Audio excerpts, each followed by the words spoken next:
Axis bank అంటే గత 2-3 రోజులుగా మనము యాక్సిస్ బ్యాంక్ అకౌంట్ ఓపెన్ చేయబడును అనేసి మనం స్టేటస్ అయితే పెట్టడం జరిగిందనమాట.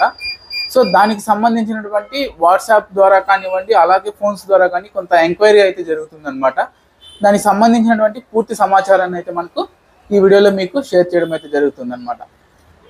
ఇదేమి అంటే యాక్సిస్ బ్యాంక్ మన బ్యాంకులో మామూలుగా మనము కమర్షియల్ బ్యాంక్స్లో అంటే యాక్సిస్ బ్యాంక్ కానీ హెచ్డిఎఫ్సి బ్యాంకుల్లో కానీ మనము అకౌంట్ని ఓపెన్ చేయాలి అంటే మినిమం 25,000 అలా అయితే మనం చేయాలన్నమాట. సో ఇది ఏమి అంటే మనకు జీరో బ్యాలెన్స్ ప్రధానమంత్రి సంబంధించినటువంటి అకౌంట్స్ని ఓపెన్ చేసేదానికి ప్రతి ఒక్కరికి ఒక అకౌంట్ ఉండాలి అనే ఉద్దేశంతో ఏం చేశారంటే అప్పుడు జీరో బ్యాలెన్స్ అకౌంట్లను అయితే ఓపెన్ చేయడం అయితే జరిగిందనమాట. అదేవిధంగా ఆ అకౌంట్లను ఇప్పుడు కూడా రన్ చేస్తూ ఉన్నారు, అంటే ప్రజెంట్ కూడా ఓపెన్ చేయడానికి అవకాశం అయితే ఉందన్నమాట. సో అది బ్యాంకుల ద్వారా అయితే అవకాశం లేదు. ప్రజెంట్ ఇప్పుడు మన సిఎస్సి సెంటర్లో అయితే మీరు 1000 రూపీస్, ముందు 500 రూపీస్ ఉన్నదన్నమాట, ఇప్పుడు అది 1000 రూపీస్ చేశారు. 1000 రూపీస్ మీరు కట్టే ఆ 1000 రూపీస్ మీ అకౌంట్కే క్రెడిట్ అవుతుంది. దాన్ని ఆ 1000 రూపీస్ని మీరు విత్డ్రాల్ చేసి వాడుకోవచ్చు. అంటే మంత్లీ యావరేజ్ బ్యాలెన్స్ అనేది జీరో అన్నమాట. మీరు ఖచ్చితంగా బ్యాలెన్స్ మెయింటైన్ చేయాలి అనేటువంటి షరత్ అయితే ఏమీ ఉండదన్నమాట. ఇది ఎలా వర్క్ చేస్తుంది అంటే అన్ని సేవింగ్స్ అకౌంట్ లాగా ఫోన్పే, గూగుల్ పే ఇట్లా అన్ని యూజ్ చేసుకోవచ్చునా, లేదా కొన్ని అకౌంట్లకు మాత్రమే అవుతుందా అనే విషయాన్ని కూడా ఒకసారి చూద్దాం.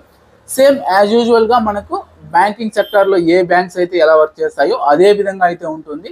సో దీంట్లో ఒక్క ఇదేమి అంటే మీకు పర్ ట్రాన్సాక్షన్ వచ్చి 25,000 విత్డ్రాల్ ఉంటుంది డే లిమిట్. అదేవిధంగా 20,000 డిపాజిట్ అనేది ఒకసారి చేసుకోవచ్చు అనమాట. ఇది యాజ్ యూజువల్గా మిగతా మంత్లీ లిమిట్ అనేది యాజ్ యూజువల్గా బ్యాంక్స్ ఎలా ఉంటుందో అలాగే ఉంటుంది.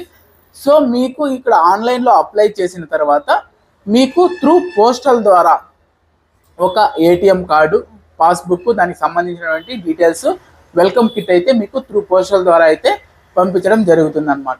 సో మీరు ఆ ఏటీఎం కార్డును ఉపయోగించి మీరు ఫోన్పే, గూగుల్ పే, యూపీఐ యాప్లన్నింటిలో కూడా మీరు యూస్ చేసుకోవడానికి అయితే అవకాశం ఉంటుందన్నమాట. ఇదేమి ఫ్రాడులెంట్ అకౌంట్ కాదనమాట, డైరెక్ట్ బ్యాంకింగ్ ద్వారానే మీకు ఓపెన్ చేసేటటువంటి ఒక అకౌంట్ అనమాట. ఆ సౌలభ్యాన్ని మనకు సిఎస్సి సెంటర్లో అయితే కల్పించడం జరిగింది.